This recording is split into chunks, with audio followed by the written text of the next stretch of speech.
এতিয়া আছো শদিয়াৰ টুপচিঙা গাঁৱত। যি টুপচিঙা গাঁৱত আজি আমাৰ ৰাজীৱ ভদিয়াৰ, মোৰ ভাই ৰাজীৱ ভদিয়াৰ আদ্যশ্ৰাদ্ধ, ৰাজহুৱা আদ্যশ্ৰাদ্ধ। মানুহবিলাকে ৰাতিপুৱা 7 বজাৰ পৰা ভাত বনোৱা আৰম্ভ কৰিছিলে। এতিয়া সন্ধিয়া 7 বাজিছে, এতিয়া পৰ্যন্ত ভাত বনাই আছে আৰু চাগে 9টামান বজালৈকে বনাই থাকিব লাগিব।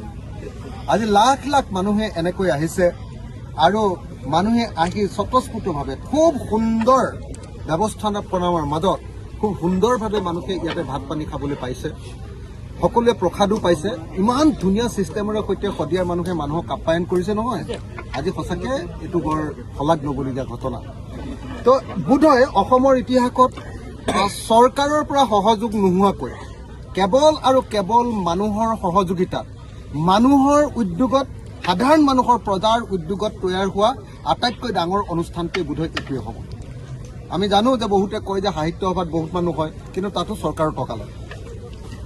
শংকৰ সংঘত বহুত মানুহ হয়, কিন্তু চৰকাৰৰ টকা লয়। কিন্তু আমি দেখিছোঁ যে আজি চৰকাৰৰ এটা টকা নোলোৱাকৈ ৰাইজৰ সহযোগিতাত লাখ লাখ মানুহে ইয়াতে ভাত খালে, ইয়াতে সকলোৱে কথা বাৰ্তা পাতিলে, শ্ৰাদ্ধ অনুষ্ঠান কৰিলে।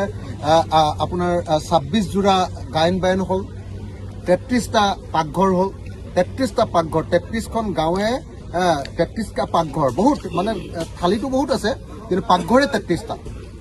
এনেকৈ আজি গোটেই গাঁৱৰ মানুহে একদম পৰ্বতটোৰ সমান ওখকৈ প্ৰসাদ আছিলে। আজি সকলো মানুহে পলিথিনত ভৰাই ভৰাই বিলাইছে। এনেকুৱা এটা অতি গণ উদ্যোগেৰে আজি আমি জনতাৰ শিল্পী ৰাজীৱ ভদিয়াৰ আদ্যশ্ৰাদ্ধ অনুষ্ঠান আয়োজন কৰিলোঁ, সমাপন কৰিলোঁ। আমি সেইকাৰণে মই ভাবোঁ যে ইয়াৰ যিখন উদ্যোক্তা কমিটি, অভ্যৰ্থনা কমিটি, তেওঁলোক একদম কৃতজ্ঞতাৰ পাত্ৰ। এই গাঁওখনৰ ৰাইজ কৃতজ্ঞতাৰ পাত্ৰ, শদিয়াৰ ৰাইজ কৃতজ্ঞতাৰ পাত্ৰ। কিন্তু আটাইতকৈ ডাঙৰ কথা যে সকলো মানুহে নিজেই খৰচ কৰি গোটেই অসমৰ পৰা আহিছে আৰু কোনেও এটাও ক'তো কমপ্লেইন কৰা নাই। আৰু সকলোৱে মানে একদম আপোন ভাৱেৰে নিজৰ ল'ৰাৰ সকামৰ নিচিনা, নিজৰ দেউতাৰ সকামৰ নিচিনা ঠিক তেনেকৈ আজি এই ৰাজহুৱা আদ্যশ্ৰাদ্ধটো আয়োজন কৰিলে। মই শেষত ৰাতি, একদম শেষ ৰাতি আমি সকলোৱে এটা শ্লোগান দিলে বেয়া পাব নেকি? জয় আই অসম, জয় আই অসম, জয় আই অসম।